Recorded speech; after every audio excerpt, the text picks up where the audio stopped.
Klimawandel. Die Schweiz schwitzt. Es ist heiß, richtig typisch. Neue Temperaturrekorde wurden in Europa gemessen, teilweise über 40 Grad Celsius. Viele Menschen sind gereizt und reagieren bei kleinsten Störungen mit Schimpf und Schande. Im Hintergrund sehen wir den vertrockneten Pfarrgarten, aber das ist noch harmlos. Leider sind bereits viele Pensionäre aufgrund der Hitzewelle verstorben. Im letzten Buch der Bibel, in der Offenbarung des Johannes, gibt es eine spezielle Vorhersage auf die Zukunft. Und der 4. Engel goss seine Schale des Zornes Gottes aus auf die Sonne.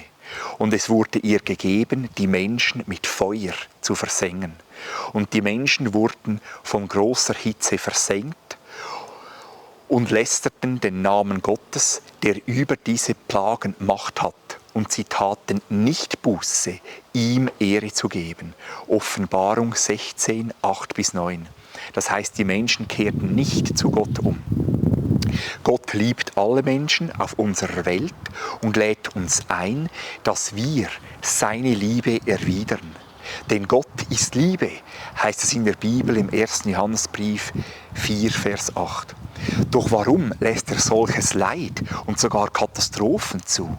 Er rüttelt uns damit auf, damit wir unser Leben nicht ohne ihn verbringen. Er nimmt den Vorschlaghammer und weckt uns aus unserem Tiefschlaf auf. Auch Jesus spricht von Christenverfolgungen, Verführungen, Hass, Hungersnöten, Kriegen und Erdbeben, die in der Zukunft auf uns zukommen werden. Im Matthäus-Evangelium 24, 7-12. Teilweise sind diese Vorhersagen bereits erfüllt. Trotzdem gibt es Hoffnung. Jesus verspricht uns, wer aber ausharrt bis ans Ende, der wird gerettet werden. Matthäus Evangelium 24, 13.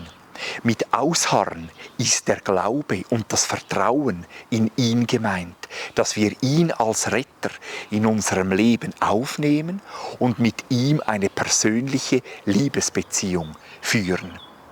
Jesus rettet uns sowohl von unserer Schuld, das heißt von allem, was wir falsch gemacht haben, als auch von unserem stetigen Drehen um uns selber. Dafür schenkt er uns eine ganz neue Perspektive. Gott wird unser liebender Vater. Jesus wird unser Bruder, der Heilige Geist, unser bester Freund. Die Bibel wird zu unserem Lieblingsbuch, weil wir Gott in ihr täglich in unseren Alltag hineinsprechen hören. Das Gebet wird vom Monolog zum Dialog, weil wir Gottes sanfte Stimme immer besser wahrnehmen. Vorher unbekannte Leute werden plötzlich zu geistlichen Schwestern und Brüdern. Die Kirche wird so zur zweiten Familie. Aus Zorn wird Nächsten und sogar Feindesliebe. Aus Fluchen und Motzen wird Lobgesang Gottes. Aus Hoffnungslosigkeit wird eine Perspektive, die in diesem Leben beginnt und bis in die Ewigkeit, bis in den Himmel reicht. Diesen positiven Klimawandel wünsche ich uns allen.